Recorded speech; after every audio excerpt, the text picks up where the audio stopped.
almost every single people in the world at some point has done something historically they could be punished for. But why, I wonder, is it that it is Europeans that we are always being heard, being offered that choice?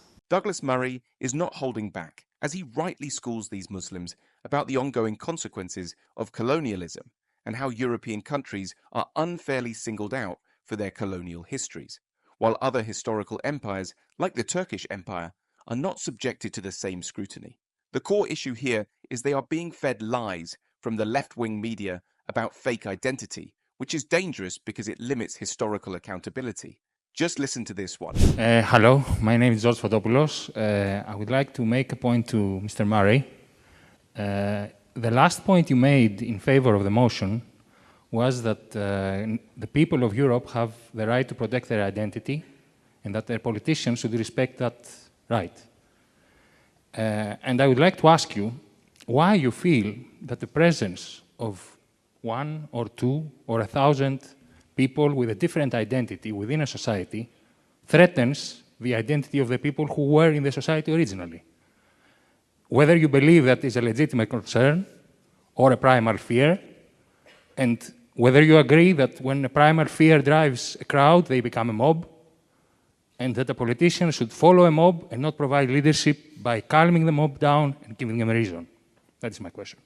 Douglas is about to obliterate him in a few seconds, but what he fails to understand is that the concern isn't merely about the presence of a few individuals with different identities, but rather the potential disintegration of foundational cultural values that have defined Europe for centuries.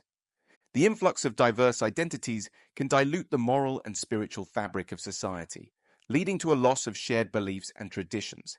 This isn't about primal fear, but about safeguarding a heritage that has been effectively built over generations. Everyone, including these Muslims, should indeed respect the will of the people and protect these values, rather than dismissing them as mere fears. As Douglas rightly says, we should be upholding the integrity of a nation's identity, not undermining it in the name of diversity. Secondly, the gentleman here who said 1 or 2 people, the gentleman here said, why are you threatened by 1 or 2 people? I'm not threatened by 1 or 2 people. Nobody is threatened by 1 or 2 people. The figures I gave you showed we're not talking about 1 or 2 people. The figure I gave you at the very beginning was that people who identify as white British citizens are now a minority in their capital city. So we're not talking about 1 or 2 people, and it is very disingenuous to pretend that I was. Douglas's rebuttal here highlights a critical point. The concern isn't just about a handful of individuals, but about the substantial demographic shift that can undermine the cultural foundations of a society. When white British citizens become a minority in their own capital, it's not just a statistical inconsistency. It's a profound transformation with far-reaching implications. From this viewpoint, the disintegration of our core identity poses a threat to the moral fabric of the nation. This isn't about xenophobia, but about safeguarding a heritage that has been the bedrock of societal values. We must recognize and address these concerns, ensuring that the identity and traditions of the majority are preserved and respected. Ignoring these shifts and dismissing them as insignificant undermines the very essence of what has historically defined the society. First of all, if I were Hassan in Syria, I would hope, among other things, that I would help to rebuild my country after the Assad dynasty had wrecked it so completely. I'd hope that I would stay and help to rebuild the country after the devastation caused by that family. Secondly, the gentleman here who said 1 or 2 people, the gentleman here said, why are you threatened by 1 or 2 people? I'm not threatened by 1 or 2 people. Nobody is threatened by 1 or 2 people. The figures I gave you showed we're not talking about 1 or 2 people. Douglas is spot on with his point about rebuilding one's country after it has been wrecked. The call to stay and help rebuild Syria after the Assad regime's devastation reflects a commitment to national and cultural restoration. This perspective values the importance of preserving and revitalizing one's homeland, rather than seeking refuge elsewhere. From this standpoint, there's a moral duty to contribute to the recovery and regeneration of one's country, ensuring that its historical and cultural identity remains intact.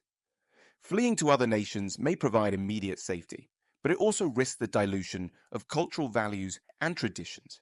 By staying and rebuilding, individuals can honor their heritage and contribute to a stronger, more resilient nation rooted in its historical and societal foundations. My name is Eli Liu. I was a student in University of Piraeus International European Studies, and I won't be very quick, but I am against the motion, and I would like to say that European Union was an ex-colonial power, so most of the countries of the Third World were exploited from us. So now we cannot say that we don't accept them because most of their riches and their wealth were taken from us. And as for what Mr. Voridis said about our values as Europeans, it's the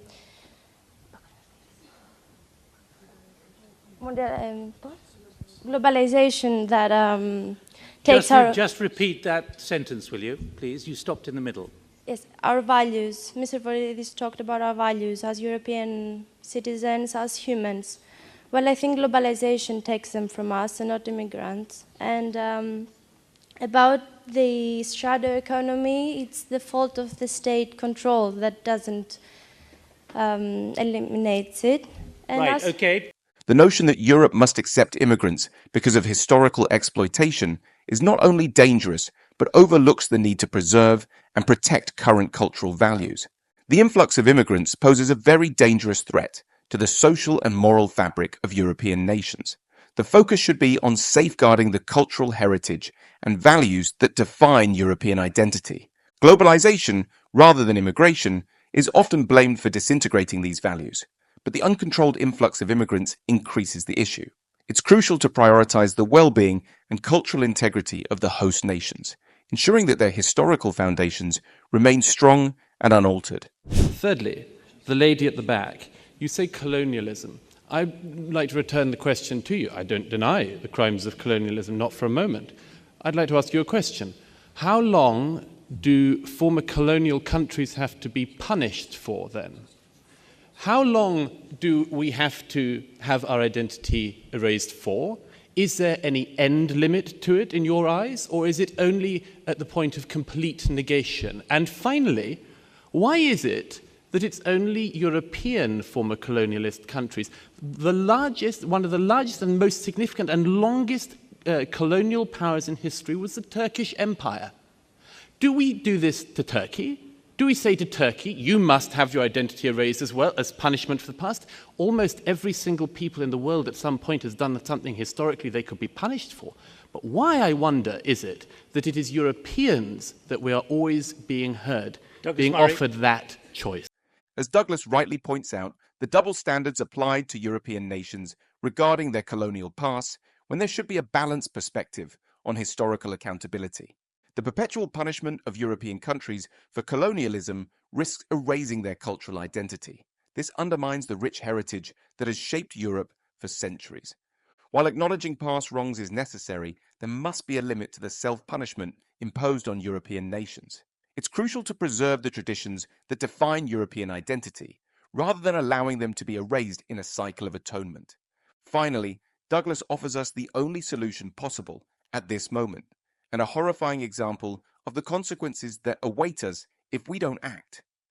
European nations should not be singularly burdened with the weight of their past. Instead, a fair and balanced approach should be adopted, one that allows for the preservation of cultural heritage while acknowledging historical complexities. What are your thoughts on what Douglas has to say in this debate?